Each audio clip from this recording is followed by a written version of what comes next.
Madame, Messieurs, amis sportifs, bonsoir à tous. Bienvenue à ce nouveau numéro d'Horizon Sport sur Equinox Télévision. Info basket, Tunisie-Sénégal 2017. Le Cameroun cale à l'étape des quarts de finale, dominé par une équipe des D-Tigers du Nigeria. Les champions d'Afrique en titre ont été véritablement les meilleurs sur le parquet de Rennes ce jeudi face aux Lions indomptables de la balle orange.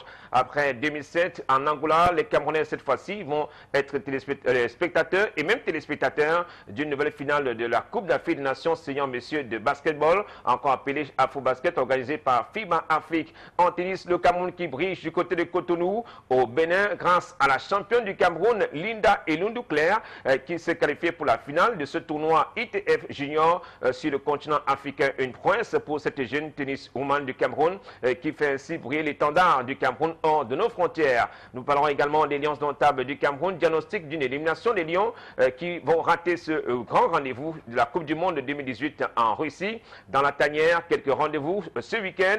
Les Lions de moins de 20 ans qui sont en Guinée-Conakry pour disputer ce match du deuxième tour éliminatoire de la Coupe du Monde de France 2018. Et les Lions indomptables à prime de Rigobert Sambanac à Malabo en Guinée équatoriale. Dans le cadre d'un match amical, la semaine dernière, le Cameroun avait remporté la manche aller au stade militaire 2-1. Et en Elite One, le canon sportif de Yaoundé, un doyen qui fait ses adieux à la première division. C'est une saison sportive mièvre pour le Kwakum, les Mekom Mongonda, qui quitte la scène de la première division, direction le championnat d'élite, tout l'antichambre de la première division pour le Kwakum, les Mekom Mongonda. Mesdames et messieurs, c'est le menu de cette édition d'Horizon Sport sur Equinox Télévision. Horizon Sport qui reçoit Merlin Choumfa, qui est entraîneur de basketball. Il est sur ce plateau ce soir. Merlin Choumfa, bonsoir. Bonsoir Hervé. Merci d'être là ce soir. Oui, bonsoir à tous les téléspectateurs qui nous regardent. Et je suis plutôt honoré de votre invitation. Merci Merlin, nous allons commencer cette édition par la Fou Basket. Avant d'introduire les invités, les autres panélistes de cette édition d'Horizon Sport, Merlin Choumfa, les Lions, vous étiez déçu de la prestation d'hier? Non, pas déçu, on s'y attendait à peu près à ces résultats-là. Donc, enfin, pour des connaisseurs comme nous, ce n'est pas du tout une surprise. Je crois que les gamins ont plutôt monté bonne figure, malgré que les problèmes organisationnels nous ont amenés à nous retrouver là. Merci beaucoup Merlin Choumfa. Nous recevons également un de nos invités qui vient de Libreville au Gabon, manager général de Beto FC de Libreville, Luc de Messi. Bonsoir. Bonsoir Hervé, bonsoir. Bienvenue à Douala. Merci, c'est un plaisir d'être à Douala et d'être sur le plateau de Equinox TV. Merci beaucoup Luc et bienvenue au Cameroun. Nous avons également nos invités et bien sûr les experts consultants du vendredi soir qui sont là. Vassilius et Olivier, bonsoir Vassilius. Bonsoir Hervé, je voudrais dire bonsoir à un fan de cette émission, le commissaire Sommet Alain qui a été promu divisionnaire.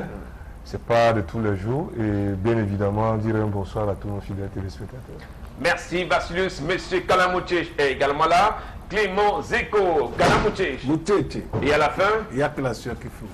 Il est là ce soir, Clément Zeko. Merci de participer à cette édition d'Horizon Sport sur Equinox Télévision. Commençons par le basketball, l'Afro Basket Tunisie-Sénégal 2017. Le Cameroun qui ne verra pas le dernier carré de cette édition. La faute à une équipe puissante. Les D-Tigers du Nigeria étaient plus forts sur le parquet de Rades ce jeudi. Reportage. Oh my goodness! Fin de parcours pour le Cameroun à l'Afro Basket 2017. Le Cameroun ne verra pas les demi-finales en Tunisie cette année.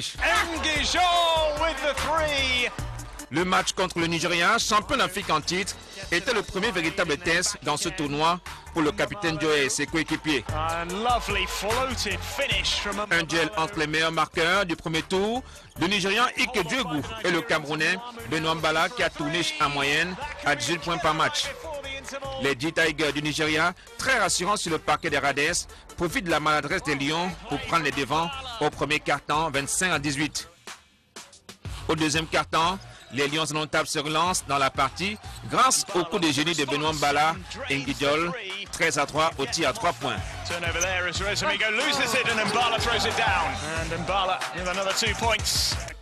Mais le Nigeria tient son avance à la mi-temps, 52-43. Au troisième quart-temps, les Lions de la balle orange, revigorés, se réveillent. Félix Bourmis est un soutien majeur à Benoît Mbala. Le Cameroun réduit l'écart à 75-70. Malgré cette différence de 5 points seulement au tableau d'affichage, le Nigeria ne s'affole pas. Les réajustements des D-Tigers déstabilisent les Lions indomptables du Cameroun. Le quatrième quart-temps est catastrophique pour le Cameroun. Tir à 3 points, contre, interception, rebond, tout sourit aux Nigérians qui l'emportent au finish 106 à 91. Les vice-champions d'Afrique 2007 en Angola ne seront pas de la partie dans le dernier carré de la FoBasket 2017.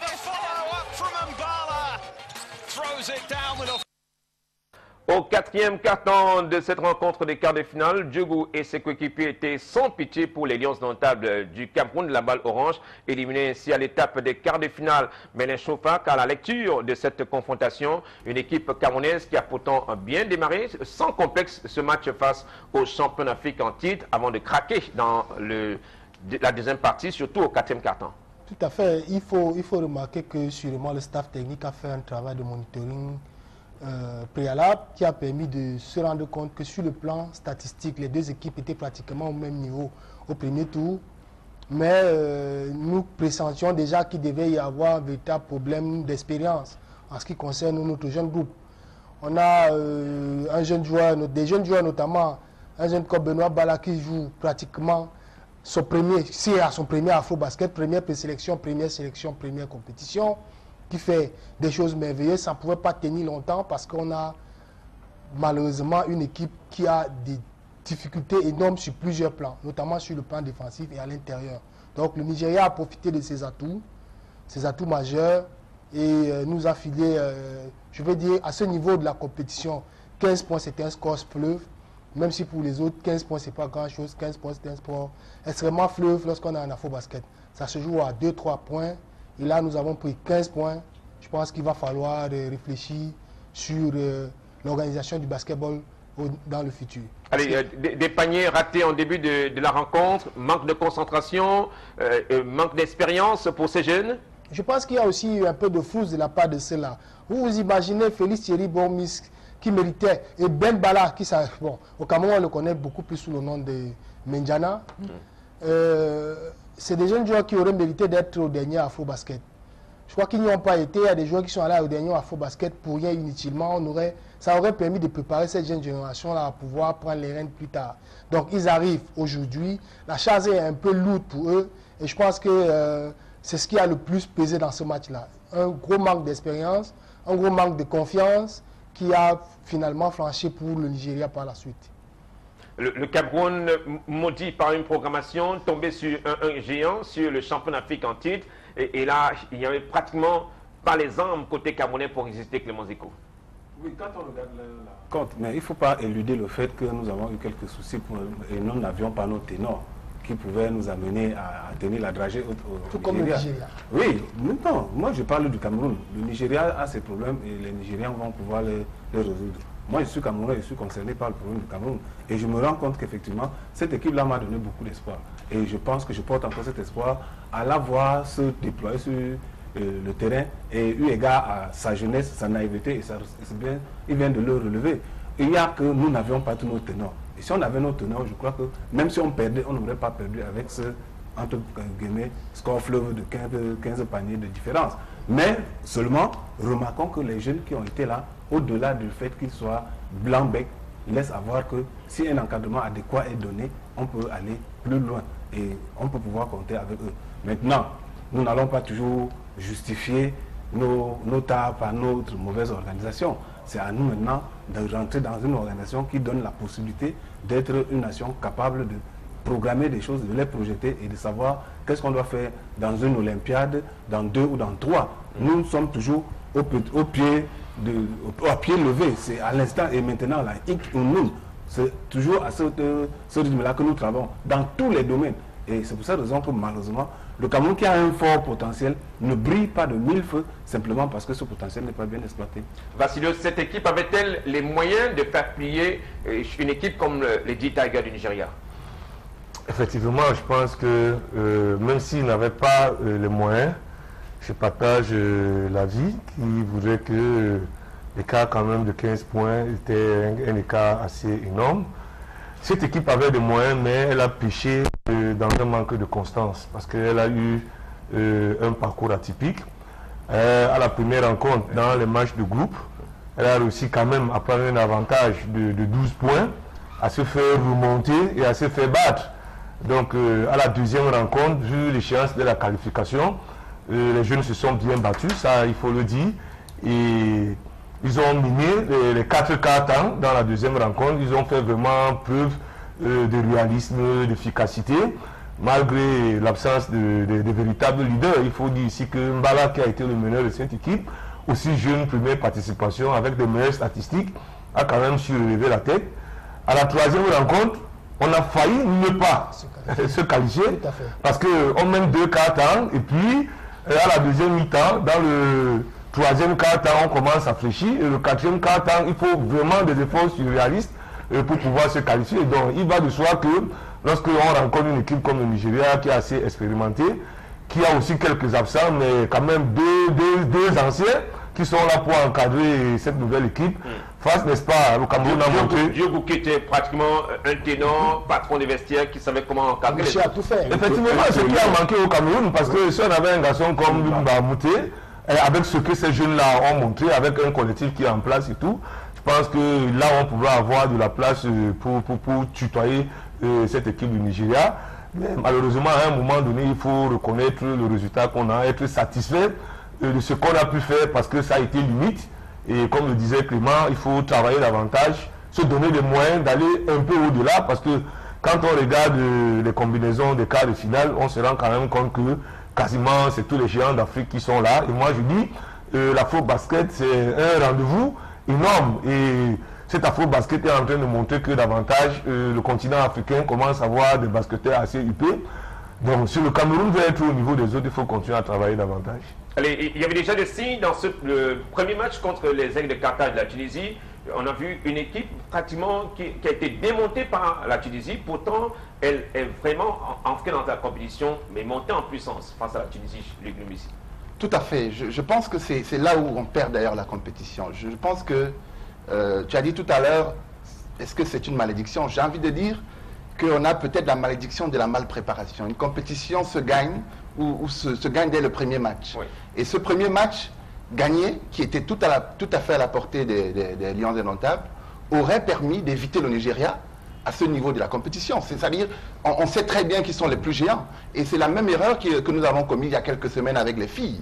C'est-à-dire que quand on va à une compétition, les tout premiers matchs nous permettent déjà de nous donner un peu d'air. Et en perdant ce match, je crois que moralement, il a fallu, ça a touché le moral des joueurs, si bien que le deuxième match a été, certes, un moment de remise en confiance, mais dès le premier match, on avait déjà des signes, des inquiétudes qui a davantage gagné les gars.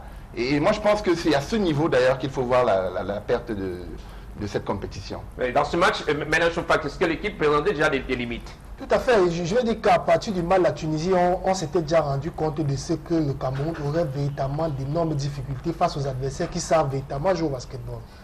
La Guinée a été, je peux dire, bon, un moment de plaisir pour tout le monde, un moment de relâchement, de mise en confiance, comme il a dit. Le véritable test pour le Cameroun a été le Rwanda. Je pense que si nul n'ait été, je veux dire, je crois que je peux appeler ça, le manque de sérieux de certains joueurs rwandais, nous aurions perdu cette rencontre-là, tout simplement parce qu'on a eu d'énormes lacunes sur le plan défensif. Beaucoup de joueurs ont pensé que aller à l'Afro-Basket, c'était de tout faire pour se montrer, notamment sur le plan offensif. Et il y avait de gros problèmes sur le plan de repli défensif. Je veux dire, le Nigeria a fait pratiquement la même chose que la Tunisie a fait. C'est-à-dire qu'il a fait jouer un intérieur qui a marqué beaucoup de paniers, mais qui a fait énormément jouer ses arrières et ses meneurs. Je ne peux pas compter le nombre de points que nous avons pris à 3 points sur des situations de passe-passe-retour. On a des joueurs qui marquent beaucoup en attaque, mais qui ne défendent pas. C'est-à-dire qu'ils défendent sur un joueur, on passe à l'autre. Et donc on fait la passe-retour sur le même joueur sur qui il était marqué en individuel. Il se retrouve bizarrement tout seul. Je veux dire, il y a eu, pas forcément une défense poreuse, un manque de sérieux. C'est-à-dire qu'un homme, il y a eu, un peu comme chez les dames, un manque de... Il n'y avait pas d'âme. C'est-à-dire qu'il n'y avait pas quelqu'un sur qui... Un bon timing, un bon tempo. Oui, quelqu'un qui pouvait réveiller tout le monde, les gars, on ne défend pas. Ça a été sérieux. Il n'y avait pas ce leader. Il n'y a pas de leader, c'est ça le gros problème. Moi, je crois que c'est d'abord au niveau de l'état d'esprit. Dans le marquage, c'est un problème d'état d'esprit, de maintenir le marquage du début de l'action jusqu'à la fin. C'est un problème d'état d'esprit. Tout à fait, mais au-delà de l'état d'esprit, il y a ce qu'on appelle, je crois qu'on peut dire, il n'y a pas eu de meneur d'homme au sein de cette équipe-là. Ceux qui Je pense que s'il y avait eu la présence d'un Jérémy Zéli, ça aurait été totalement différent. Parce que Jérémy Zéli, c'est un patron du basketball. C'est le meilleur joueur du championnat français. Vous imaginez, dernier playoff en France, meilleur joueur, MVP. Il n'est pas là. Donc il faudrait qu'on trouve des solutions à nos différents problèmes et que l'on se batte de façon diplomatique. La diplomatie n'est pas seulement réservée pour le seul sport existant au Cameroun qui est le football.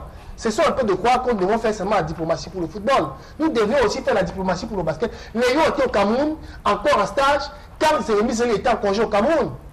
Pendant que les joueurs étaient au Cameroun, Joel Embiid ne pouvait pas jouer parce que ses médecins ne lui ont pas encore donné l'autorisation de jouer, mais il était en congé au Cameroun. Il aurait pu passer dire bonjour au gars. Il aurait pu. Les États-Unis et le Brésil, c'est pas si loin que ça. Mais vous le dites si bien, où est passé le lobbying au niveau du basketball?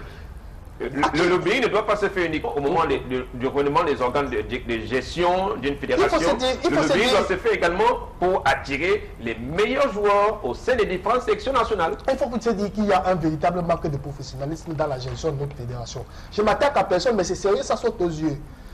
Vous ne pouvez pas dire que vous avez une équipe nationale qui s'en va jouer à la faux basket. Ça fait 10 ans que nous avons joué une finale. Vous vous préparez à ce qu'on fasse au moins le dernier carré. Et à 2-3 mois de la compétition, personne ne sait qui sera l'entraîneur. À une semaine de la faux basket, personne ne sait qui sera l'entraîneur. Moi, j'ai pitié de M. Barbosa, je ne sais pas ce qu'il veut faire au Cameroun. On sait que le Brésil... Vous avez pitié aussi d'une tête? Pas forcément déjà côté, il est là depuis, mais personne, aucun communiqué, aucun document ne démontrait que c'était lui qui était l'entraîneur de l'équipe du Cameroun. Voyez-vous, on ne peut pas avoir au football des gens qui viennent préparer des compétitions pendant 4-8 ans pour gagner une Coupe d'Afrique. Hugo Brown s'est nommé depuis au moins 1 an avant de remporter la faux basket, la CAN 2017. L'entraîneur du Cameroun est nommé quand? À une semaine de la compétition. Vous voulez que des joueurs qui sont professionnels, qui jouent en NBA, qui jouent en Europe, qui jouent l'Euroleague, qui sont champions de France, viennent apprendre le nom de l'entraîneur qui va les tenir pendant une compétition aussi importante que la faux basket à la veille de cette compétition-là? Il aura quel respect, ils auront quel respect pour cet entraîneur et cet entraîneur aura quel point. À l'Afrique Basket, on a évoqué les disponibilités de Lazare Adingono.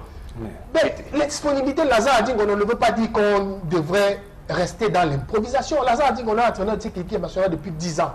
Mais je vais vous dire, chaque année où il y a compétition d'afro-basket, à moins 6 mois, à moins 3 mois, il ne sait pas s'il sera l'entraîneur de l'équipe nationale du Cameroun. Il faudrait qu'on arrête un peu avec ce chantage. Il faudrait qu'on se mette dans la logique des projets. Il faudrait qu'on se mette dans la logique des projets en ce qui concerne notre fédération. C'est-à-dire qu'on veut remporter la faux basket dans 4 ans, dans 8 ans. Nous avons des joueurs pour. Je vous dis, il y a des nations qui nous envient sur cette terre. Le Cameroun est l'un des rares pays au monde à avoir 4 joueurs à NBA. 4. Donc prenons-nous un peu au sérieux. Nous avons de la matière. Nous avons des joueurs en Europe, nous avons des joueurs en Asie, nous avons des joueurs au Cameroun d'ailleurs. Malheureusement, si ceux qui jouent à l'étranger ne viennent pas à l'équipe nationale, on aura d'énormes difficultés pour se qualifier.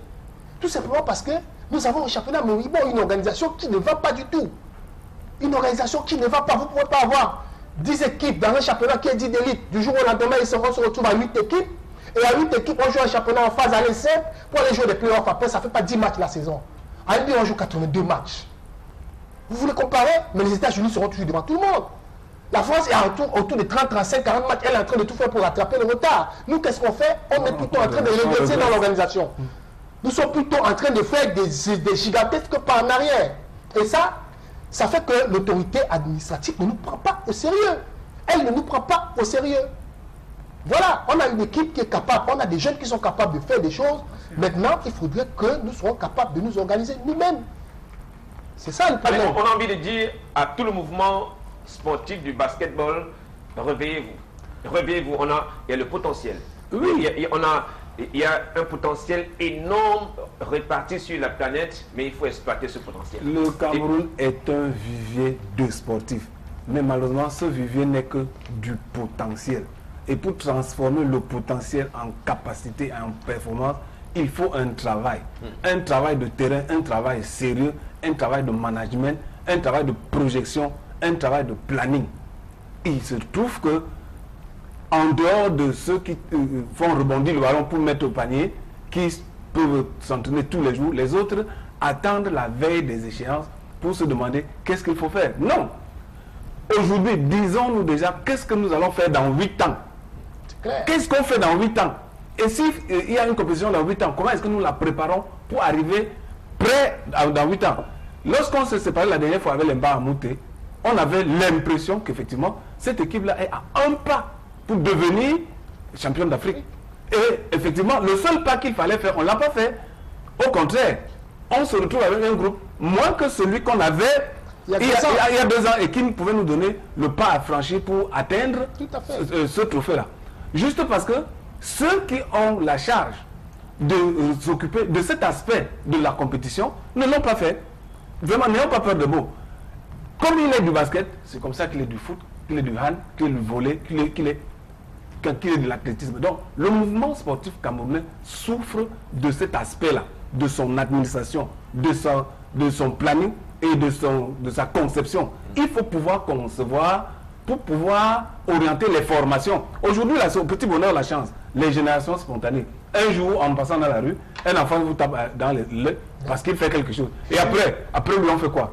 Comment on peut faire pour entretenir cette graine que nous n'avons pas préparée pour mettre en terre?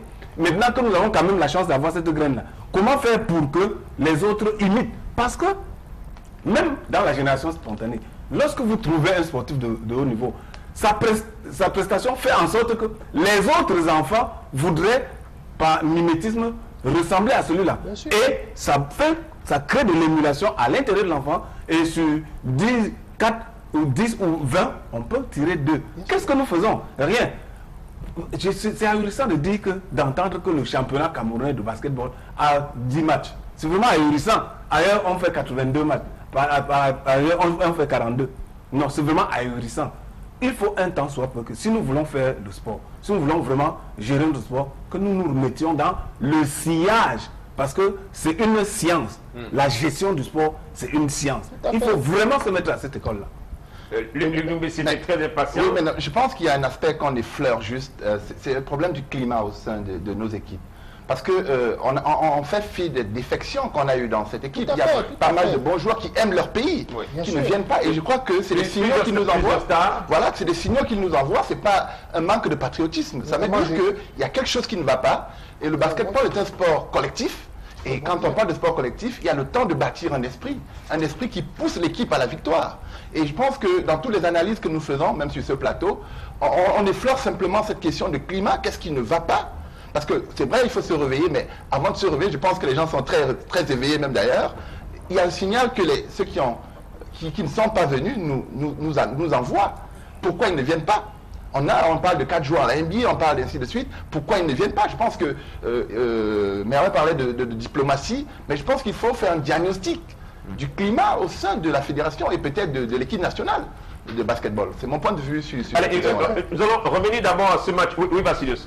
Et nous revenons au match contre il faut aussi ajouter ce fait très important. Vous savez, quand on vous confie les gens les meilleurs qu'ils soient, il faut que vous-même, le coach, vous vous posez la question de savoir si vous êtes à même ou si vous êtes à la hauteur de pouvoir les gérer.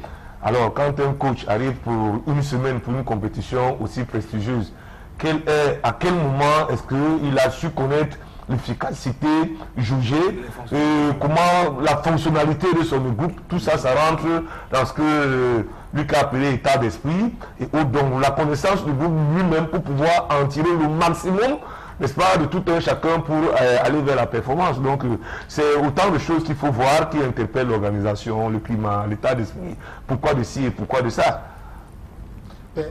Permettez-moi 30 secondes, c'est extrêmement important. Vraiment 30 secondes et nous allons rentrer dans le match. C'est extrêmement important cette partie-là. Vous ne pouvez pas expliquer que quelqu'un qui est en position de force, est champion de France, est meilleur joueur, est créé par Vincent Collet, l'entraîneur de l'équipe de France, Bas Strasbourg, est champion de France, décide pendant qu'il est au Cameroun, on était encore en stage au Cameroun, il était à Douala, décide de rentrer, s'occuper de sa carrière en France.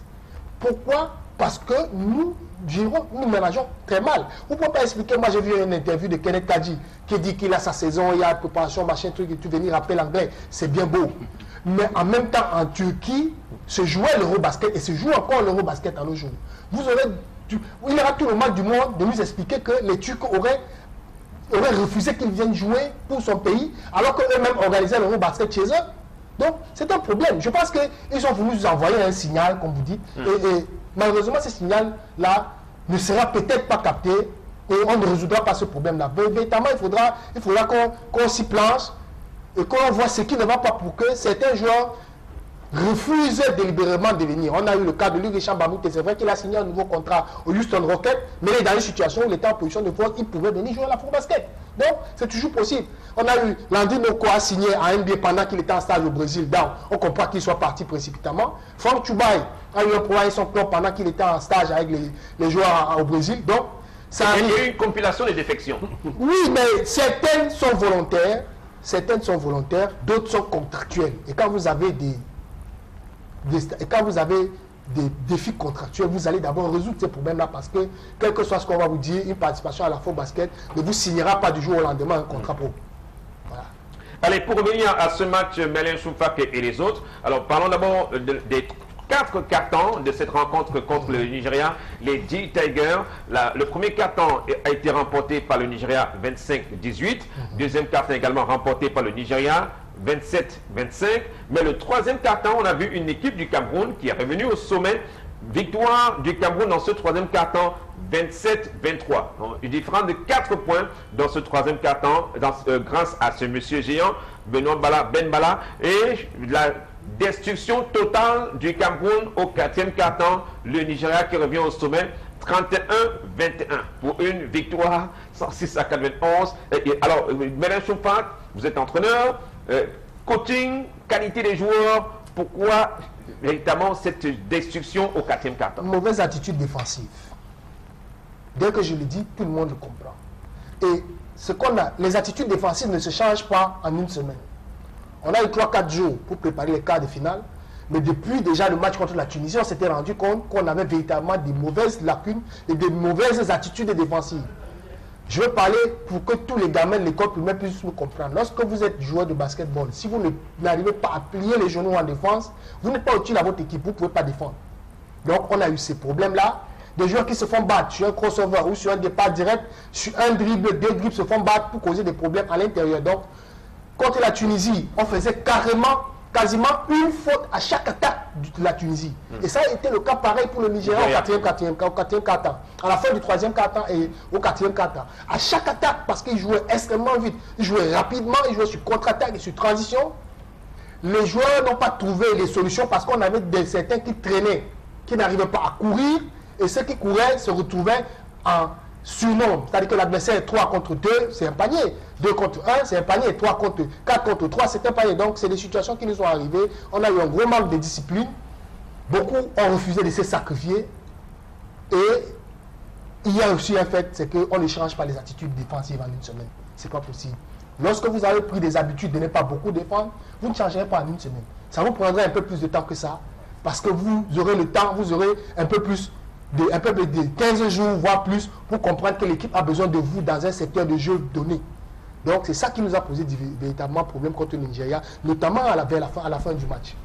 Et là, même sur le plan de l'endurance de la compétition, on se rend compte que dans la zone de restriction, là, par rapport au marquage, il y a le lâchage de marquage dans cette zone de restriction, ce qui est extrêmement...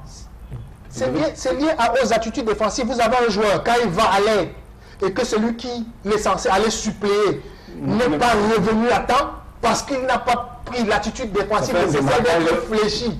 On dit aux enfants d'être fléchis, de plier les genoux et d'être attentifs. Ça nous a posé problème. On avait ce problème-là depuis la première rencontre. C'est ainsi que le Rwanda a failli nous éliminer. À cause de tout simplement des mauvaises attitudes défensives. Et ça, on a payé cher contre le Nigeria. Quand vous avez Aïk Diogu au meilleur de sa forme, c'était un joueur qui est capable de vous filer 60 points en une rencontre. Et il n'a pas fait 60 points, mais il a amené le Nigeria. Je crois, il risque d'amener le Nigeria au sommet de l'Afrique, puisqu'ils sont en train de jouer la demi-finale tout à l'heure. Mais maintenant, le premier qualifié, c'est la Tunisie. Oui. Mais messieurs, même si le Cameroun est éliminé en quart de finale, un joueur a véritablement été le joueur sensationnel de cette compétition côté Cameroun. Il a également marqué le coup. Tous les commentateurs parlent de ce géant désormais, futur star du basketball continental, Benoît Bala. Hier, dans ce match, auteur de 32 points, Ben Bala, 10 rebonds, une passe décisive, 3 interceptions et évaluation dans l'ensemble pour Ben Bala, plus 31. Oui, ça veut dire que c'est un monsieur qui est arrivé, concentration, et il savait qu'il allait à une compétition majeure, Melen Choufak. Je vais vous dire que c'est en ça que l'on reconnaît le génie de la jeunesse camerounaise. Voilà un jeune homme qui a pris l'opportunité qui lui a été offerte à deux mains et a décidé de s'y jeter corps et âme. Certains ont cru que venir à l'équipe nationale parce qu'ils jouent en France, ou je ne sais où, ils sont dans un fauteuil, ben, ils se sont retrouvés surmontés. Notamment, Seydou Doumbouya n'a pas pu faire la compétition qu'on attendait de lui. C'est un joueur de Pro A, Pro B en France. Oui. Qu'il se fasse surpasser par Guidiol Songolo, c'est incroyable. L'une des grosses déceptions de la compétition. Une déception immense. À la limite, je me demande à quoi est-ce qu'il servait dans cette équipe s'il n'est pas temps pour lui de devenir entraîneur. Vous voyez ce que je veux dire? Les jeunes, ces jeunes-là, ce jeune-là savait que c'était l'unique chance qu'on lui donnait de prouver qu'il est capable de beaucoup de choses. Maintenant, il faut lui mettre beaucoup de discipline. Moi, personnellement, je ne le connais pas, mais je connais son entraîneur, c'est Yvan Groupe de ces droits-là, qu'il a eu en junior, parce qu'il a eu un seul coach au Cameroun. Il a joué en junior au Cameroun. Il est allé à l'université aux Philippines depuis quoi, 4, 5, 6 ans. Mais il a saisi juste la balle au rebond, il a saisi l'opportunité qui lui a été donnée. Félix Thierry Bomis aurait fait un peu plus si c'était dit qu'il fallait qu'il défende. Parce que l'une des plus grosses déceptions sur le plan défensif, c'est aussi lui, malgré qu'on l'a maintenu pendant longtemps pour nous permettre de rester un peu collé au Nigeria avec ses chutes à 3 points. Allez, il y a quand même des bons points dans cette compétition, notamment Benoît Mbala ou encore le jeune Guidiol, ces jeunes qui ont fait sensation sur le parquet du côté de Tunis et même à Rades. Oui, bien sûr, tout à fait. Il faut dire que pour nous autres qui ne sommes pas aussi spécialistes du basket, Merlin, nous avons vu une équipe qui nous a séduit quand même. Honnêtement, moi, mon sentiment, très humblement, c'est qu'on est tombé sur un très fort. Mais ces jeunes, honnêtement, jouaient du très beau basketball. Ils nous ont redonné envie de regarder les matchs et malheureusement, et on va revenir sur ces problèmes d'organisation sur le plan local, on n'a pas de championnat, donc on n'a pas de quoi nous entretenir cette flamme ou cette passion week-end après week-end. Mais effectivement, tu as cité Bala et Bomis même, déception, moi je l'ai trouvé assez bon, très bon, particulièrement sur le plan offensif. Oui, offensivement très bon. Voilà, exact. Et il a débloqué quelques situations, Merlin. Bomis a débloqué quelques situations. Il a l'habitude de... Je vais vous dire, un peu plus que ça. Ben Bala et Bomis méritaient d'être dans cette équipe depuis 2015. On en avait parlé sur ce plateau. Bomis et Ben Belek, meilleurs joueurs de la saison en 2015 avec l'INJS, avaient été en stage à l'équipe nationale. Il s'est trouvé une situation, je ne sais pas ce qui s'est passé avec l'équipe en stage. Et on a rappelé des gens qui étaient pas en stage, notamment Ado Kerti et Alexis Ouameni. Ça a été une énorme surprise et ces deux ont fait un terrible flop en 2015. Donc, ces deux-là méritaient d'être à l'équipe nationale 2015 pour commencer déjà à préparer leur prise en main des situations difficiles. On se rend bien compte là que s'ils avaient été là en 2015, ils auraient su comment réagir face au Nigeria cette année. Donc, c'est des atouts. Il n'y a pas que, il y en a plusieurs. Que ce soit en Europe, que ce soit aux États-Unis.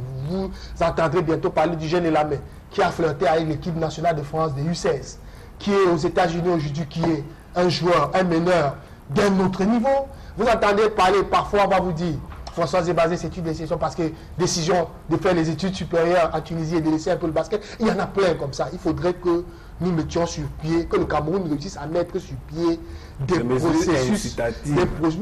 processus de suivi et de récupération de tous ces jeunes-là.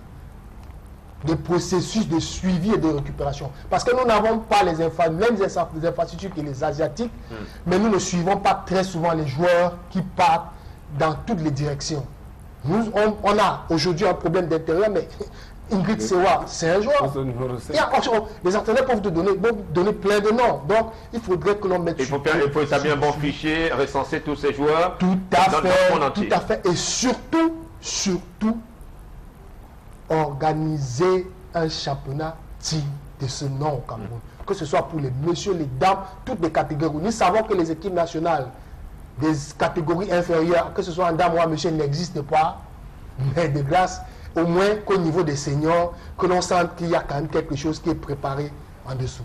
Allez, quittons les parquets de basketball pour parler cette fois-ci du noble art. La bosse, parler de ce monsieur qui a fait briller également le Cameroun à Hambourg en Allemagne, au championnat du monde amateur. Foko Arsène, dans quelles conditions ce futur géant de la boxe continentale s'est préparé? Axel a suivi notre grand champion Arsène Foko qui a fait un comeback au camp de l'unité dans un état de délabrement très avancé. Mais c'est un véritable chantier où on prépare les futurs champions du Cameroun. Je vous propose ce reportage de Axel.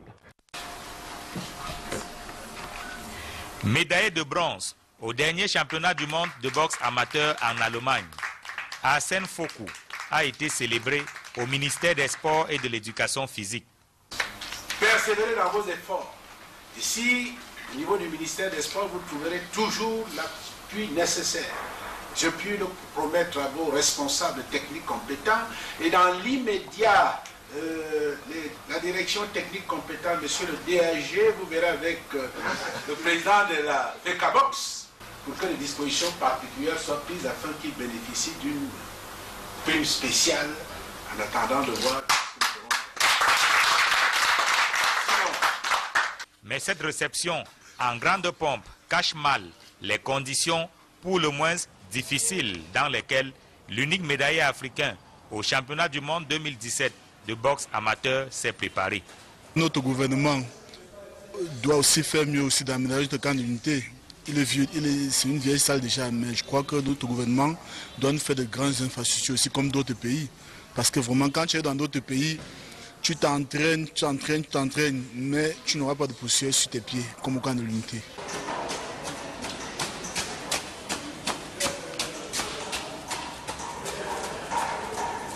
C'est au camp de l'unité à Yaoundé que tout a commencé.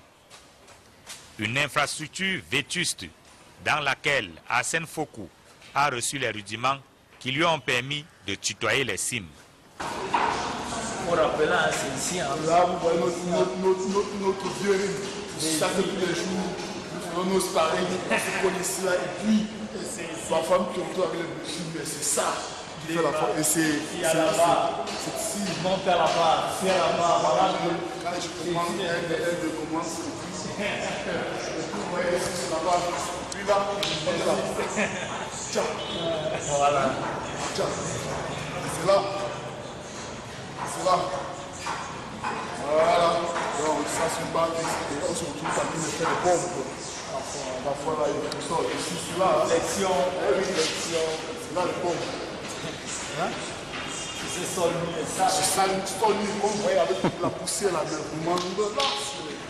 Je vous avoue que pour les observateurs étrangers, ils ne peuvent même pas imaginer où est-ce que les boxeurs camerounais se préparent. Parce que s'ils pouvaient imaginer que c'est dans cet endroit qu'est parti Fokou pour pouvoir avoir cette médaille, je suis sûr qu'ils se poseraient les mains sur la tête et se demanderaient « Attendez, comment on fait ?» Ce monsieur vraiment de Dieu, on ne donne pas seulement du lait. Quand on veut faire travailler vraiment de Dieu, ça ne donne pas du lait. Nous sommes des bons amis, mais quand il faut y aller travailler vraiment de Dieu, on devient ceux-là, chien et chat, l'eau et le feu. Ah oui, c'est ça, ils sont là plein. Tous ces jeunes, j'ai décidé, pour moi, au jour d'aujourd'hui, d'aider la jeunesse. Sans contrepartie, c'est pour ça que j'ai aidé beaucoup aujourd'hui. Je leur dis du courage. Ce que je n'ai pas pu hier, c'est aujourd'hui qu'ils peuvent le faire. Lorsqu'il est allé au championnat du monde, je me suis vu au championnat du monde. Donc j'étais plus meilleur que lui. Et là où il est, je l'ai dit, nous sommes champions du monde. Je le suis et il est. C'est un peu ça. D'où est venu Fokou? Fokou sort d'où pour devenir ce champion qu'on retrouve? On fait avec ce qu'on a. La salle, elle est comme elle est. Nous travaillons archaïquement, mais on fait tout pour avoir ne serait-ce que le petit niveau de certains qui ont des machines, beaucoup de matériel approprié. Du ring de boxe au gradin qui n'existe pratiquement plus, en passant par le plafond et les toilettes qui ne payent pas de mine, le camp de l'unité à Yaoundé est un bâtiment en état de délabrement avancé. Pourtant, Arsène Fokou éprouve toujours du plaisir à y retourner. Tout le monde se sent bien quand il est chez lui, hein? Et puis vraiment de Dieu, on n'oublie jamais où on vient. Oui, quel qu'en soit le niveau de vie où nous atteignons, on n'oublie jamais sa source. Sociétaire de Copacabana Boxing Club, Arsène Fokou cumule 10 années d'expérience dans le noble art. La médaille de bronze remportée au championnat du monde en Allemagne est la preuve que sur les traces de son idole, Floyd Mayweather, Arsène Fokou est en train de réaliser son rêve de devenir un jour champion du monde. Le véritable porte-étendard du Cameroun et du continent africain au championnat du monde amateur à Hambourg en Allemagne, Arsène Fokou, médaillé de bronze. Il a fait un combat, un retour au camp de l'unité. Le camp de l'unité à Yaoundé, le centre de jeunesse et d'animation de Nubel, des véritables temples de formation de ces jeunes pugilistes, mais aujourd'hui pratiquement abandonnés. Ici, on va dire, ces athlètes camerounais, boxeurs, basketteurs, volleyeurs, des athlètes, des autres sportifs des sports mineurs sont des génies. Sont des génies armés de courage. Bon, disons que je ne sais pas s'il faut en rire ou en pleurer, mais à un moment, c'est un mélange d'un peu de tout. Cette salle du palais du camp de l'unité est une salle, il faut le dire quand même, historique. Je me souviens, moi je suis quelqu'un de Yaoundé, j'ai grandi à Yaoundé, donc c'est une salle qui a bercé notre enfance, et puis les anciens encore. Je pense que si le Cameroun a eu des gens comme les Mébé, les Dongoé Bangar et autres, donc ça reste une salle mythique. Peut-être qu'il faut garder ce côté traditionnel et peut-être y ajouter une petite touche. Je n'ai pas bien retenu ce que le DAG devait faire tout à l'heure pour le compétiteur, mais je pense que au-delà de ce que le ministre... On devait lui donner octroyer une prime spéciale. Une prime spéciale, voilà, ok, d'accord. Mais je crois qu'au-delà de cette prime spéciale, j'espère qu'il y arrivera, je pense qu'il est important de comprendre le sport, pas seulement comme un objet pour gagner des médailles. Je pense qu'il faut qu'on réunisse les conditions. Par exemple, pour la boxe, on a des enfants qui voudraient bien pratiquer ce sport, on l'appelle le noble art, mais où sont les espaces au-delà du camp de l'unité qui peut rester ce qu'il est, parce que je pense que c'est peut-être mieux qu'il reste comme ça avec tout ce caractère mythique. Ça ressemble davantage au temple chinois de Shaolin et autres. Bon, peut-être qu'il y a ce côté-là, mais il faut qu'au-delà, qu'on n'ait pas que des Arsène Fokou, qu'on ait des enfants qui, dès l'école maternelle, dès le berceau, puissent s'épanouir, parce que c'est aussi ça une vocation du sport. Et aujourd'hui, quand on est de temps en temps des illuminés, des génies, ça ne grandit pas au Cameroun. On a besoin que ces sports comme la boxe et autres aient des espaces où on peut s'exprimer, où on peut également, comme je le disais tout à l'heure pour le basket, chaque week-end aller se divertir parce qu'on voit des beaux combats de boxe. Et malheureusement, on est très loin de là. Dans des conditions pratiquement inhumaines, Merlin Choupak, ces messieurs, Arsène Fokou, José Moulema et les autres ont travaillé pour offrir au Cameroun des podiums sur le continent et même dans le monde entier.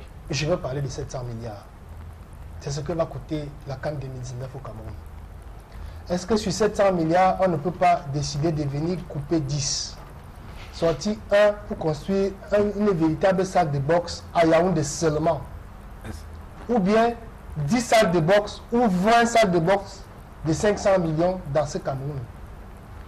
On peut prendre comme ça à profusion tous les autres sports. Nous sommes ici, nous parlons, moi je parle du basketball parce que je suis concerné. J'ai suivi un de vos aînés dans la profession du journalisme dire qu'en octobre 2017, il y aura la CAN féminine de volleyball au Cameroun.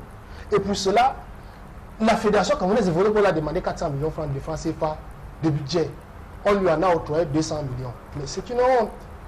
On ne peut pas vouloir dépenser pour un seul sport 700 milliards et pour un autre sport qui, en compétition internationale, notamment aux Jeux Olympiques, donne la même médaille que le football.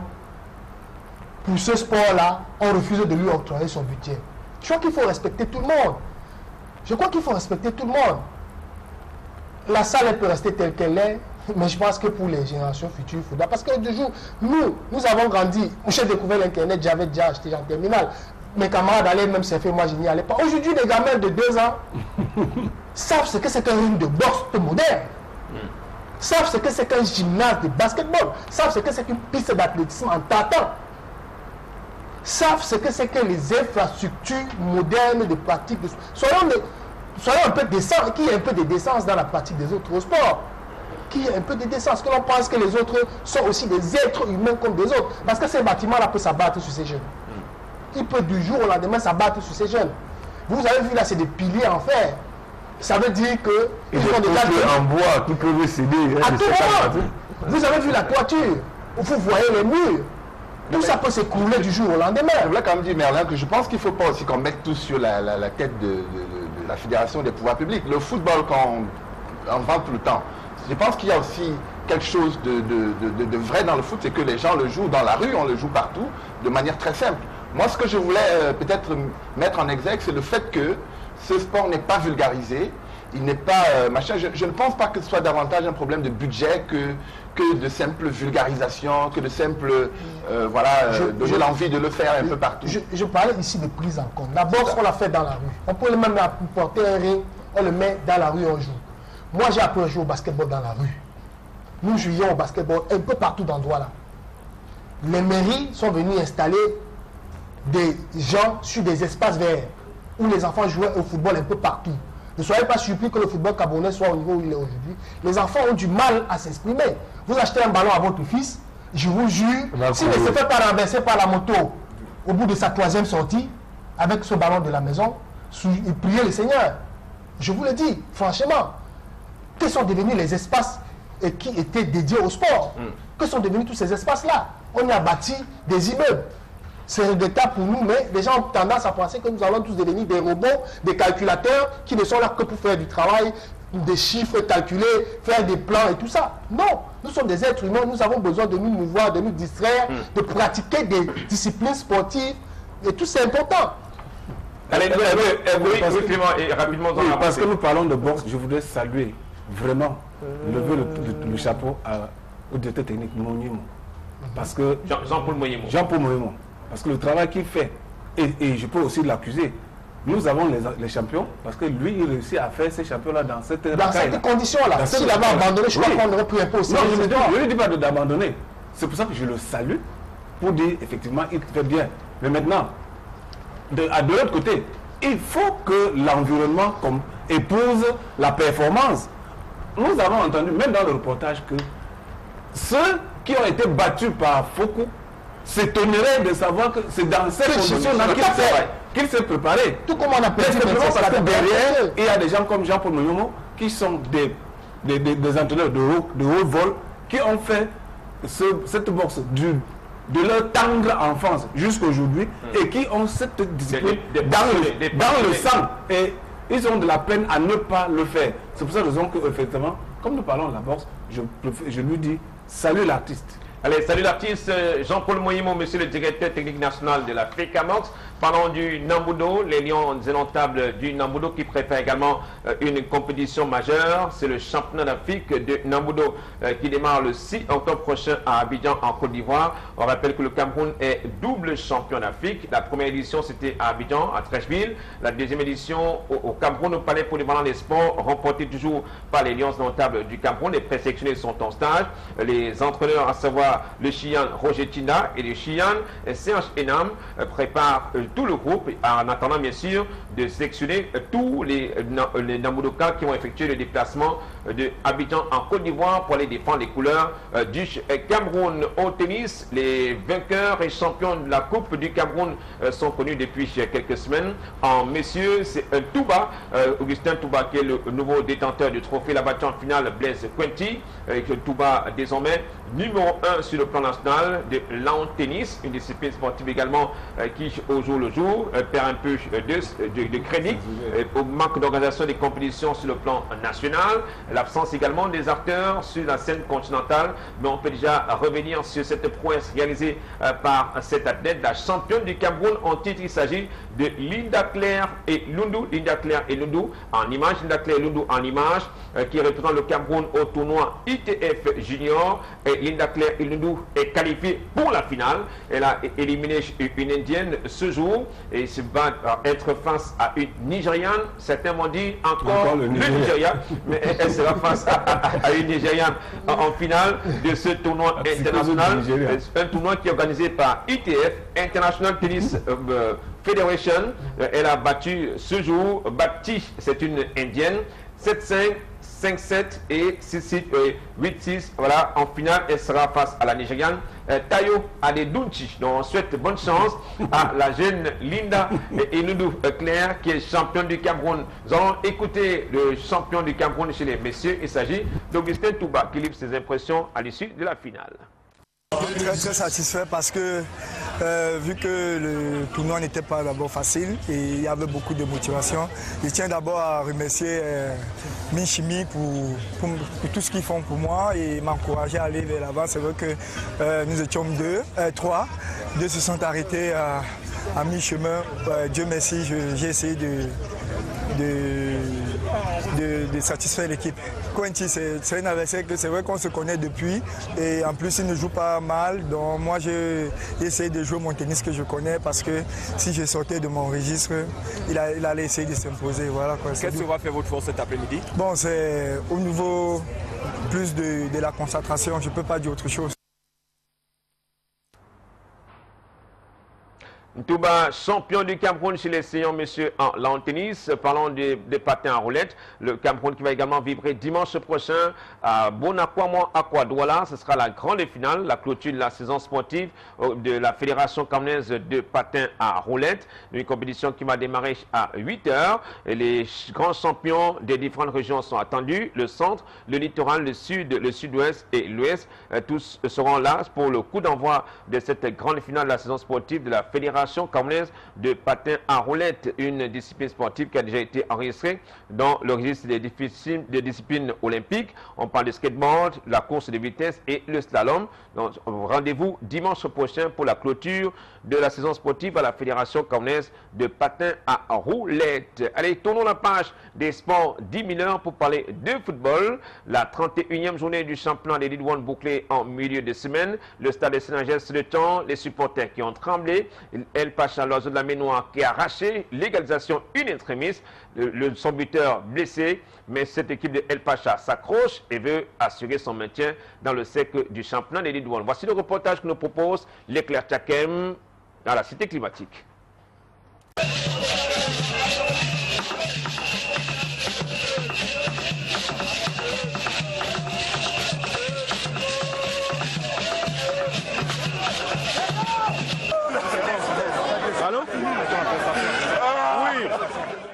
Dieu a sans doute essuyé les larmes des joueurs et supporters du Rapace de la Ménoire après la défaite concédée à domicile face à Stade Renard de Melon lors de la 29e journée.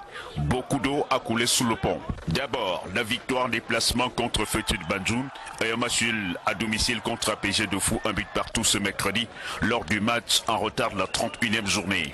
Tout commence par une minute de silence à l'endroit du supporter de l'Aigle Royal de la Ménoire, Tsagé Martin, décédé de suite d'une crise cardiaque après la défaite de son équipe de cœur contre Stade Renard de Melon. Au coup d'envoi de ce match, ce sont les visiteurs qui se montrent plus entreprenants avec des incursions dans le camp des locaux. Mal en point dans son entrejeu, le Rapace de la Ménoire va souvent réagir sans succès. C'est plutôt les garde-fous qui vont asseoir leur domination en inscrivant le premier but de la partie par l'entremise de Géraldine Tamoukan qui fusille à bout portant le gardien Yokam Emmanuel. Nous sommes à la 44e minute. Et c'est sur cet avantage des visiteurs que l'arbitre Bakali envoie les déformations se ressourcer. De retour de vestiaire, c'est un autre coup dur pour l'Aigle qui, mené au score, perd son meilleur buteur, Marcilien Elimbi, sorti sur blessure. Alors que les supporters pensent que les carottes sont cuites pour l'Aigle, l'international tchadien Issa Garoulda reprend au deuxième poteau une balle qui traîne dans la surface d'APGS pour Aigle 1, APGS 1. Nous sommes à la 94e minute. Les choses vont en rester là au coup de sifflet final. L'oiseau de la Ménoire aiguise son appétit en vue de planer plus haut sous le ciel de Bamenda mercredi prochain.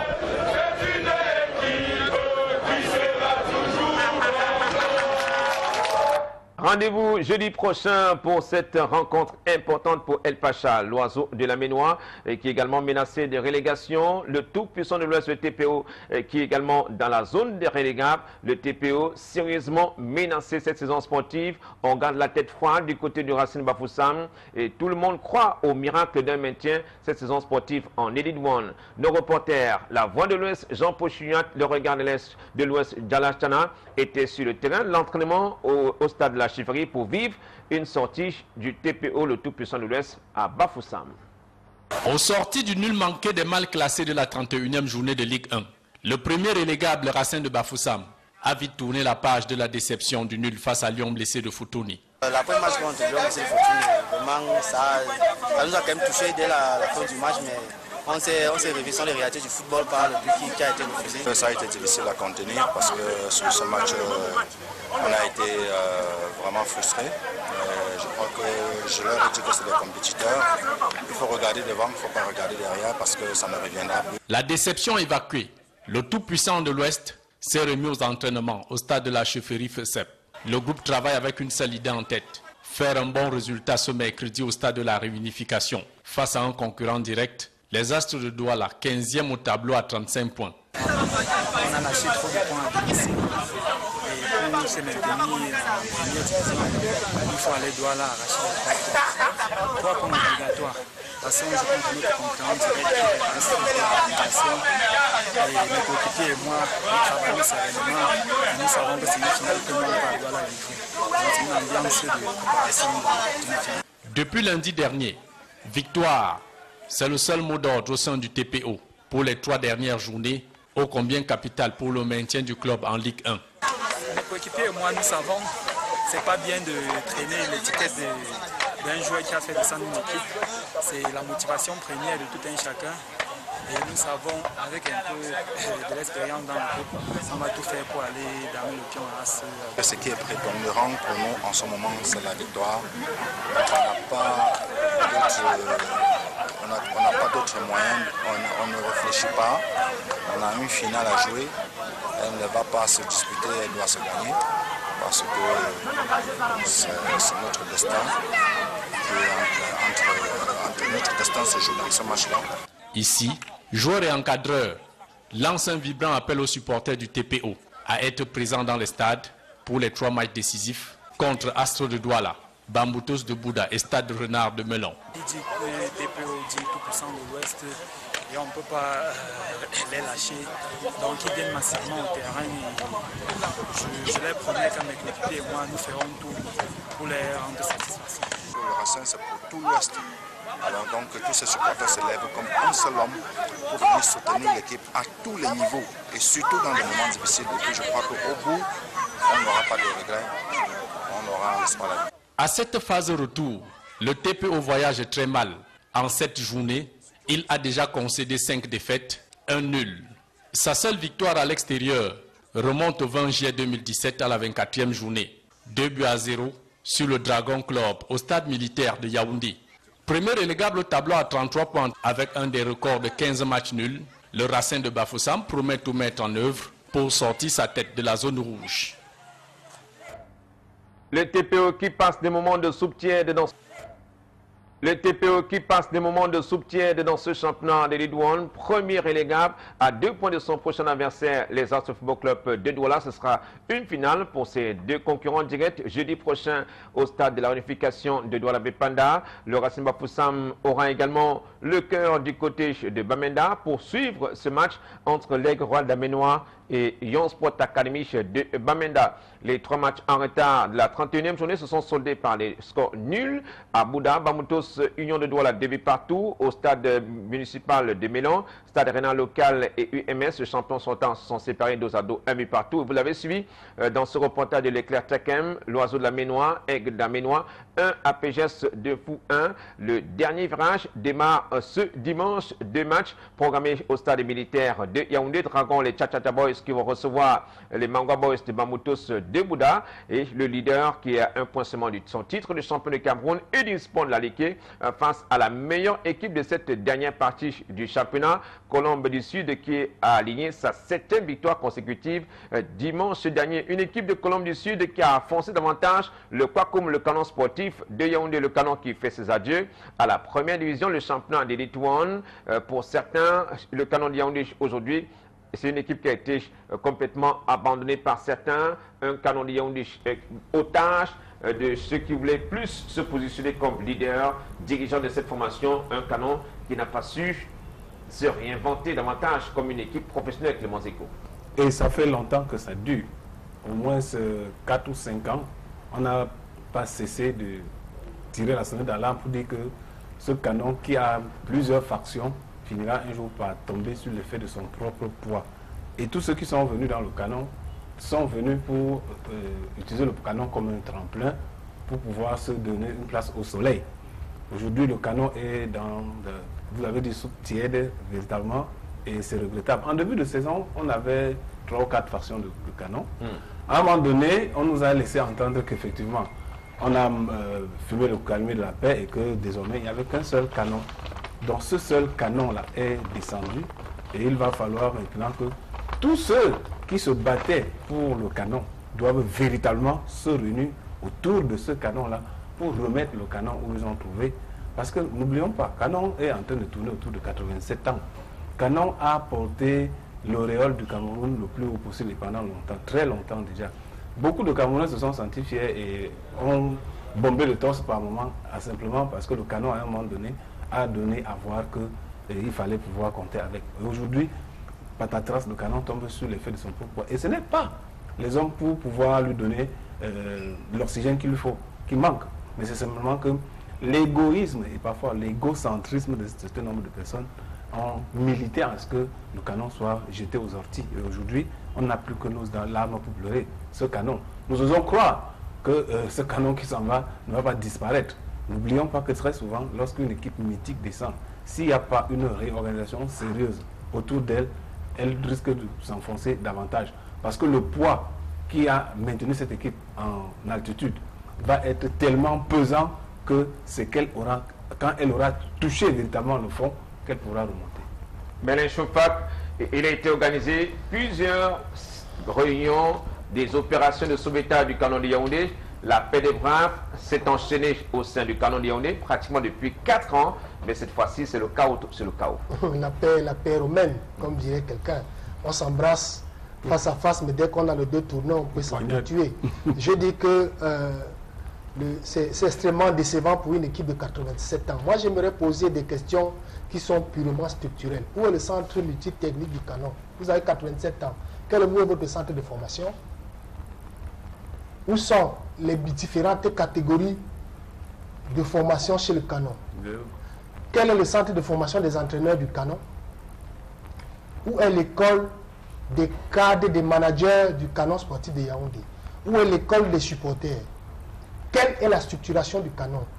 Quels sont les biens matériels du canon? Qu'est-ce que le canon a comme, je veux dire, c'est incroyable. Moi j'ai entendu le patriarche Ateba, il me parlait de, qu'il disait auprès de la mission catholique de Kouaba, je voulais rigoler. Le canon s'entraîne au stade malien, est-ce qu'il appartient au canon ce stade? Auquel cas, pourquoi le canon n'a pas un terrain gazonné d'entraînement? Voilà les questions auxquelles on devrait aujourd'hui répondre. On ne devrait pas être aujourd'hui en train de tergiverser sur le fait que le canon est monté et descendu. Des hommes politiques sont venus. La récupération politique, elle est normale en sport quand elle est utile. Quand elle est utile pour la grande majorité. Pas quand elle est utile pour le récupérateur. La récupération politique, vous croyez que quand le Cameroun gagne, remporte la Coupe d'Afrique des Nations, mais c'est le fusil du chef de l'État qui est d'abord en avant.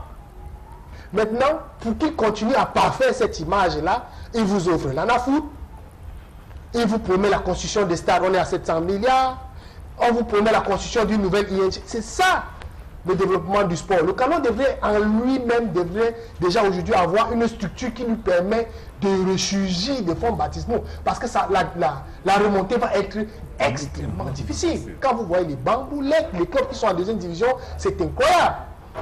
Le travail que les hommes font dans l'ombre pour que les autres équipes accèdent à la première division. Ça va être extrêmement difficile pour le canon, parce que le canon n'a peut-être pas la même structuration que les autres clubs de deuxième division.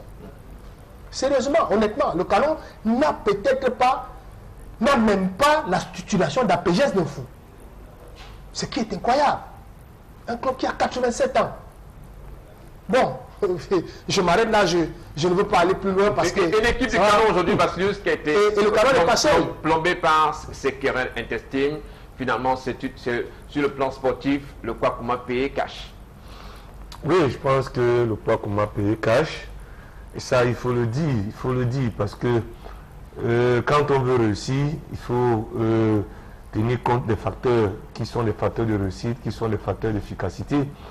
Et ces facteurs-là, lorsqu'ils sont mis ensemble, ils sont indissociables.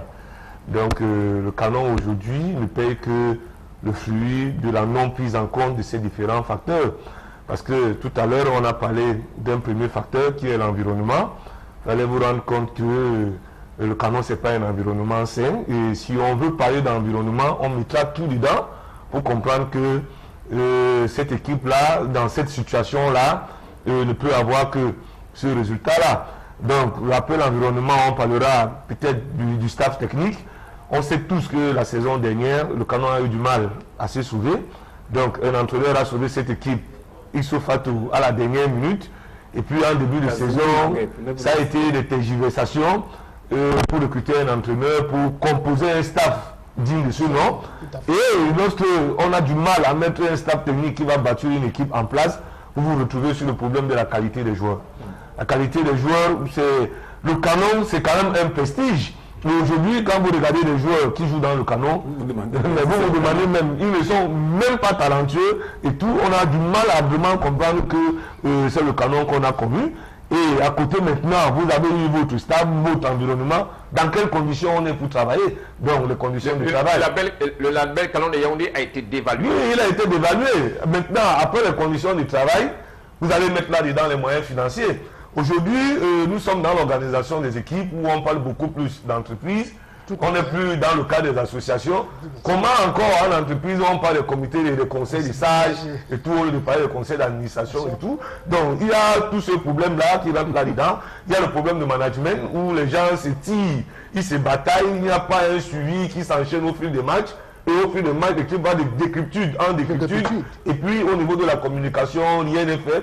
Donc c'est des éléments qui, lorsqu'ils ne sont pas pris en compte, amènent le club là où ils sont. C'est une démarche purement scientifique parce que les entraîneurs, ils ont beau être outillés pour préparer les équipes, les entraîner, les outiller sur les aspects de la performance physique, technique, tactique, mentale et tout ce que ça comporte. Mais ça ne suffit pas. Le reste doit venir dans l'organisation du club en tenant compte de ces facteurs-là qui sont de façon indivisible, indissociable pour pouvoir faire le résultat. Si on va les décomposer un après l'autre, on se rendra compte que le canon était voué véritablement à la relégation. C'est presque pareil pour les autres équipes qui vont suivre. Tout à fait. Allez, les années se suivent et se ressemblent finalement pour le canon de Yaoundé en Élite One, depuis pratiquement 5 saisons sportives. Oui, je suis personnellement très peiné, natif de Yaoundé que je suis, de voir finalement le canon descendre. C'est vrai que cela nous pend au nez depuis quelque temps. Depuis quelque temps, on sent cela venir. Mais je voulais quand même mettre un peu de bémol sur tout ce qui a été fait comme critique ou analyse de la situation du canon de Yaoundé aujourd'hui. Je pense que on a effectivement beaucoup de choses à faire dans le canon. Il y a beaucoup de choses à faire, mais c'est presque au même niveau que les autres clubs qui gagnent aujourd'hui. Je ne sais pas s'il y a un club aujourd'hui qui a un stade d'entraînement. Enfin, il peut en avoir, mais ce n'est pas la chose la plus partagée sur le championnat camerounais. Oui, je pense qu'on a dit un problème de fond. Vassiliou, ça a dit quelque chose de très important. C'est effectivement le climat dans le canon. Je pense que depuis quelques années, peut-être même décennies, il y a un pourrissement progressif du climat. Il y a des frustrations. Et on a beau ne pas l'accepter, le football a aussi cette réalité mystique qui nous suit. Aujourd'hui, cette défaite, enfin, quand on voit l'équipe du canon, c'est vrai qu'on n'a pas de stars comme à l'époque, on n'a pas de vrais talents, mais ce n'est pas une équipe nulle complètement, ce n'est pas une équipe qui ne joue pas, elle perd des matchs. Et parfois, quand vous regardez certains matchs, j'ai assisté à quelques matchs du canon ici lorsque j'étais de passage au Cameroun, c'est une équipe qui a souvent perdu sur le fil à la dernière minute, parfois ainsi de suite. Donc je pense qu'il y a aujourd'hui l'occasion pour le canon, pour toute cette grande famille du canon, de prendre cette descente historique, parce qu'on avait tout fait pour éviter de descendre. Mais aujourd'hui, je pense qu'il faut qu'on prenne humblement cette descente comme un élément historique pour rebondir. Je suis peut-être optimiste, très optimiste, sur le fait que le canon, grâce à cette défaite, parce que je préfère prendre ce mal pour un bien, grâce à cette défaite, va amener les gens à plus d'humilité et calmement va rebâtir un esprit, l'esprit canon, l'esprit Pakoum, qui a prévalu pendant de nombreuses années. Clément Zeko, le canon aujourd'hui a des bébés. Le canon a des bébés, Cosmos, il y a eu Achille de ça, il y a même Edding Sport de la Leke, il y a les APGS et bien d'autres. On a l'impression qu'on n'a pas fait véritablement la lecture de la situation et trancher et avancer sur le plan professionnel au sein du canon Yaoundé. Oui, mais il ne faut pas avoir peur des mots. C'est l'ethnicisme, c'est la tribalisation qui a fait en sorte que le canon se trouve là. Chaque fois qu'un non-natif de Yaoundé, originaire de souche, est arrivé à la tête du canon, il a eu maille à partir, quel que soit le type de résultat. Nous nous souvenons que Cosmos, c'est une excroissance. On sait que Achille, c'est une excroissance. On sait que plein de... C'est des excroissances. Simplement pourquoi? Parce que chaque fois que quelqu'un est arrivé et a réussi à redorer le blason du canon, les enfants de terre, les ayants droit de sol ont commencé à vouloir dire que le canon, c'est leur canon. Mais on oublie aussi que l'histoire du canon, c'est même pas un natif de Yaoundé qui est à l'origine du canon. C'est même pas un Camerounais, c'est une équipe coloniale. Je dis bien, c'est même pas un originaire. Donc s'il faut attacher un cordon ombilical au canon, on ne va pas l'attacher au centre-ville de Yaoundé. Donc il faut un peu bien regarder là. Mais seulement, n'oublions pas que le monde se globalise. Aujourd'hui, le Paris Saint-Germain est entre les mains de qui? C'est pas les Français. Mais on voit qu'est-ce que ça donne comme résultat. Je ne prends pas Chelsea. Pour dire quoi? Et ça va poser le problème des clubs mythiques au jour d'aujourd'hui, les clubs de communauté. Ça va poser le problème. Parce que comment gérer ces clubs-là en milieu de football professionnel aujourd'hui au Cameroun? Parce que si un temps soit peu, les gens avaient compris que l'essentiel, c'est ce qu'on apporte dans la construction d'une équipe. Ce n'est pas l'origine de celui qui apporte. Si quelqu'un peut venir de l'Inde et prendre, j'exagère un peu, une équipe à Douala et mettre cette équipe au firmament du football, moi je n'y vois absolument rien. À condition seulement que celui qui vient respecte, encore qu'il ne change à aucun moment ni le nom, ni la localisation, ni. Donc il ne vient que faire continuer une œuvre qui a été entamée avant. Donc c'est au niveau du tribalisme que le canon a commencé à payer très cher. Parce que n'oublions pas que autrefois, le canon était considéré par tout le monde comme la propriété de ce tout le monde-là, simplement sur la base de sa prestation. Et tous ceux qui avaient une sympathie pour le canon venaient apporter de leur contribution à ce canon-là.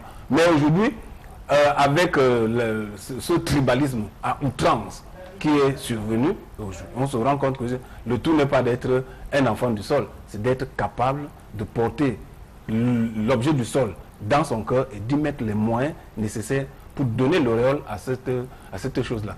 Et je pense que c'est ça qui manque le plus. Allez, messieurs, si le canon de Yaoundé est déjà condamné à mort aujourd'hui, condamné à faire plier ses valises pour le championnat Elitou, qui est l'antichambre de la première division, dans le wagon des clubs sérieusement menacés, on a des clubs de tradition, on a des clubs mythiques. Il y a l'Union sportive de Douala, il y a Aigle-la-Ménois, le Racing Football Club de Bafoussam qui est premier relégable.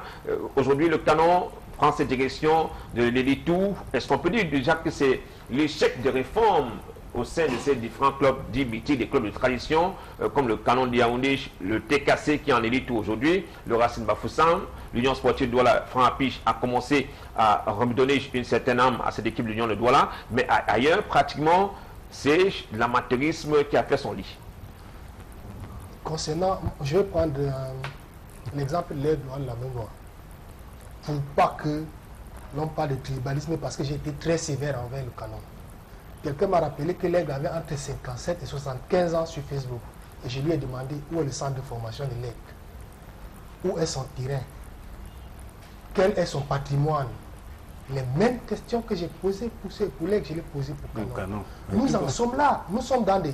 C'est-à-dire que quand les équipes sont en première division, elles se portent bien. Vous voyez tous les agrégés et les PhD du département, de l'arrondissement, de la ville, du club, venir sur tous les plateaux de télévision, faire pression pour passer partout et dire un peu du n'importe quoi. Ces clubs-là ont besoin de, quand ils sont en difficulté, plus que jamais aujourd'hui,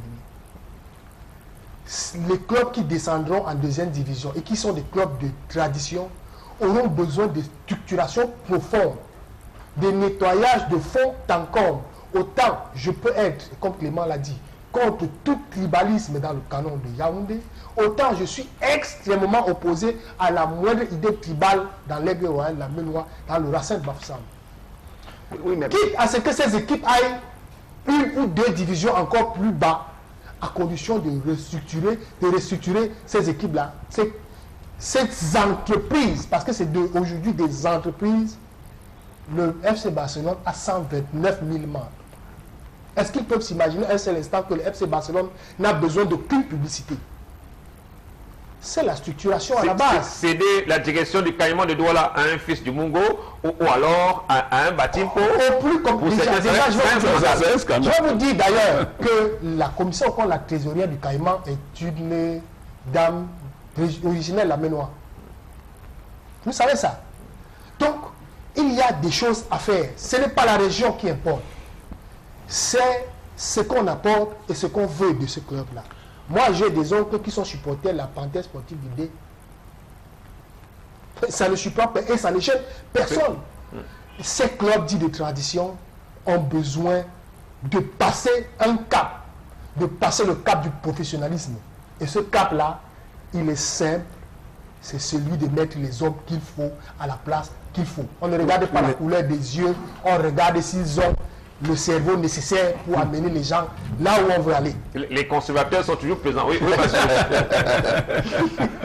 non, mais je crois que je vais un peu revenir sur les propos de Clément au niveau du tribalisme.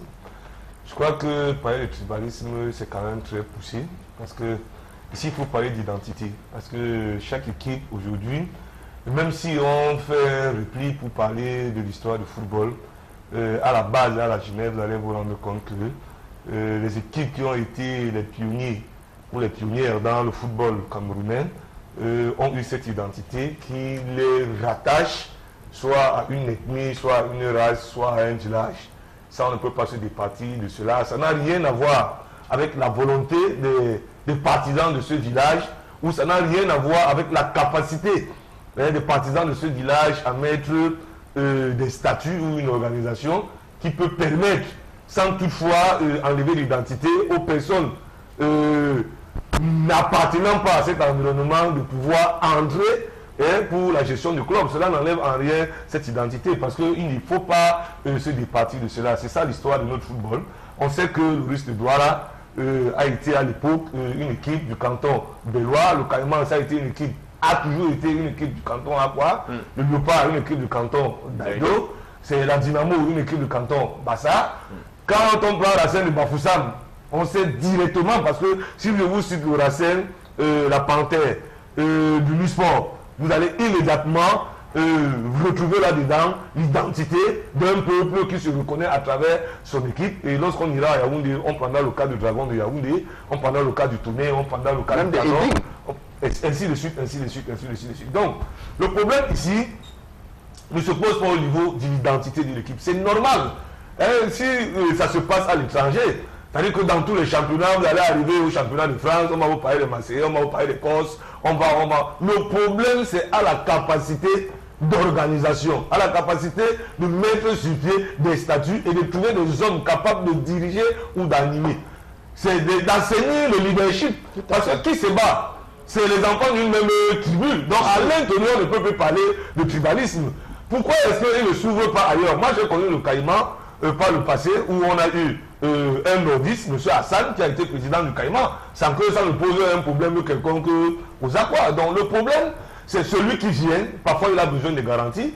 Tu ne peux pas donner dans une équipe, tu dis tu veux gérer une équipe pour 4 ans.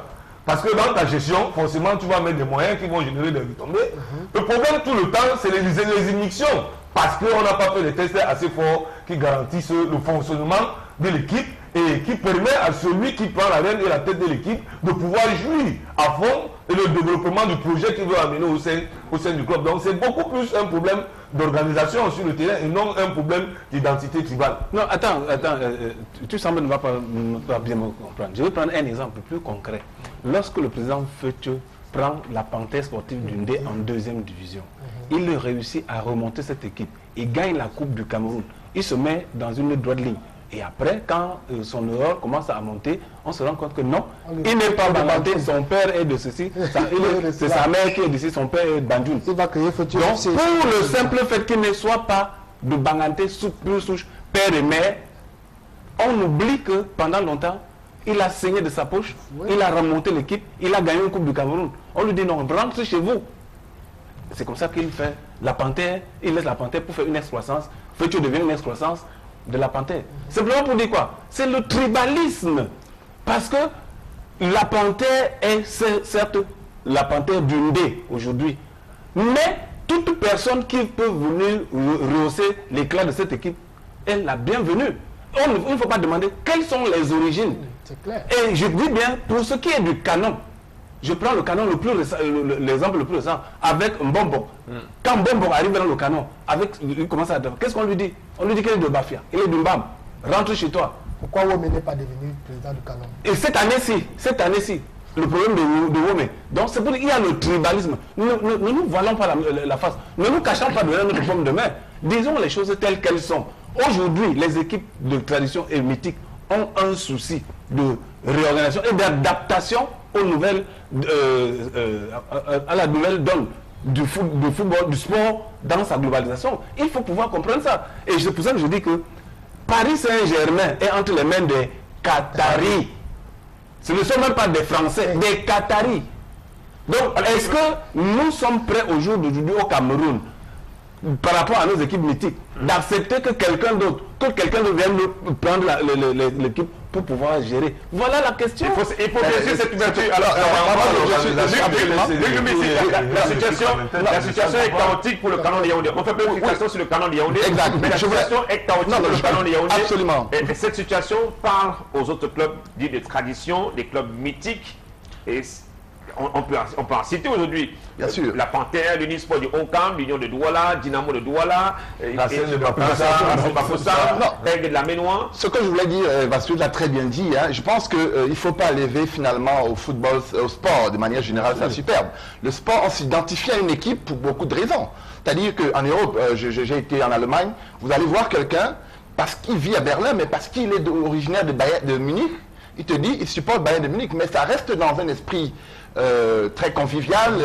J'ai été au stade Bayern de Munich contre Hertha Berlin, les supporters ont perdu, mais il n'y avait pas d'animosité et chacun s'identifiait à l'équipe de ses origines. Donc c'est pour dire qu'il y a beaucoup de choses qui peuvent nous attacher à une équipe. Moi j'ai dit tout à l'heure, je suis triste parce que je suis un natif de Yaoundé, mais je ne suis pas Yaoundé. Mais c'est ma ville, j'ai vu grandir Canon, il y a beaucoup de gens qui sont passés par là. Je ne veux pas qu'on généralise quelques échecs pour dire le problème, c'est parce qu'on n'a pas accepté quelqu'un qui n'est pas du village. Il y a des incompréhensions. Parce qu'à un autre moment aussi, l'équipe a gagné et on n'a pas dit c'est parce que c'est quelqu'un du village qui a la tête. C'est le problème de pratiquement toutes nos équipes. Et quand Tonnerre Yaoundé a été victime des dissensions, est descendu hier, les équipes qui sont en train de remonter, Colombe de Saint-Mélima du Sud qui remonte aujourd'hui, a été aussi une grande équipe par le passé. Union de Douala est l'une des équipes, de mon point de vue, pendant quelques années au moins récents, dans un passé récent, l'une des mieux organisées sur le championnat camerounais, mais on voit l'Union dans les difficultés aujourd'hui. Parfois il y a des erreurs d'appréciation, parfois il y a des moments simplement des cycles, ainsi de suite. Non, moi je pense qu'il faut qui naissent ailleurs. Exact. Et il ne faut pas qu'on analyse la situation des clubs indépendamment de l'environnement. Regardez où se jouent les championnats, les matchs de championnat. Il y a des matchs de championnat qui se jouent encore sur des... À la boue.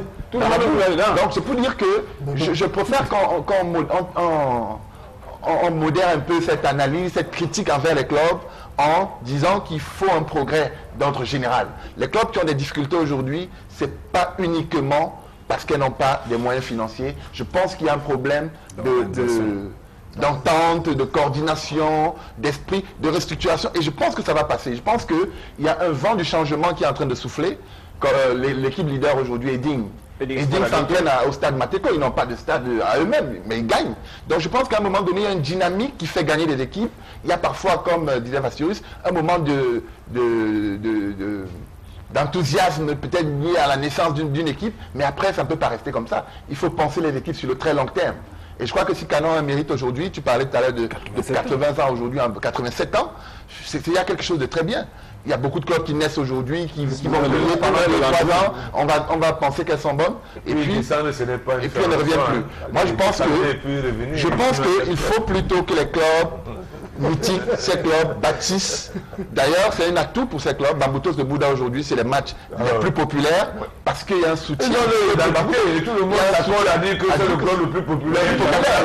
Je pense que c'est un signal pour que les autres, peut-être même sur cette fibre-là, reviennent soutenir l'équipe. Et c'est ça qui faisait la valeur de notre football par le passé. Par exemple, voilà. c'est ça. Allez, le Canon de Yaoundé, direction la deuxième division nationale, le championnat d'élite qui est l'antichambre de la première division, même si pour le patriarche Laurent Atebayene, la messe n'est pas encore dite pour le Canon de Yaoundé. Il va sans doute reprendre le chemin de la justice et pour proclamer son canon à lui. Il n'a pas disputé la saison sportive. On n'est pas encore totalement sorti de l'auberge sur le cas du canon sportif de Yaoundé. Allez, pour terminer ce soir, Merlin Chopin, la soirée était une soirée basketball. On a parlé de la balle orange aujourd'hui, de cette élimination des Lions Notables à la FOBasket Tunisie-Sénégal 2017. Le Cameroun est éliminé, mais il y a encore du chemin à faire. Quels sont les bons points, notamment pour cette sélection qui a été de la campagne tunisienne? Mais les bons points, c'est la prise de conscience des jeunes. Je pense qu'ils se sont rendus compte que l'avenir de ce pays, notamment en ce qui concerne le basketball, leur appartient. Il faut dire, de la génération de 2007 qui arriva en finale, il ne restera à proprement parler que de Luc Richard Bamouté, qui aujourd'hui fait office de vétéran au sein de ces jeunes. Donc, c'est celui qui pourra, si dans 4 ans il est encore en genre, parce que ce sera difficile pour lui de continuer, si dans 4 ans il est encore actif, jouer peut-être un rôle de un rôle de grand frère, un rôle de grand frère auprès de ces jeunes. Je pense qu'ils ont 20, 21 ans, Joël Embiid 21 ans, Pascal Siakam 20 ans, 19 ans, 20 ans. Ils sont tous très jeunes, ils ont l'avenir devant eux, mais nous allons jamais, on a passé toute la soirée à parler de structuration, de construction. Si nous ne savons pas comment structurer, allons copier chez les autres, adaptons à chez nous. C'est tout. Copions et adaptons. Parce que ce qui est bien doit être repris, mis à son compte pour avancer. Je pense que si nous sommes dorénavant bien structurés, le basketball camerounais est parti pour être le deuxième sport dans ce pays, voire le premier. Voire le premier, je vous dis aujourd'hui, il a pris la place du handball. Toujours les querelles qui ont fait que ce sport a disparu complètement des tableaux. Nous avons l'occasion de profiter. Profitons, structurons-nous et prenons la place qui est la nôtre.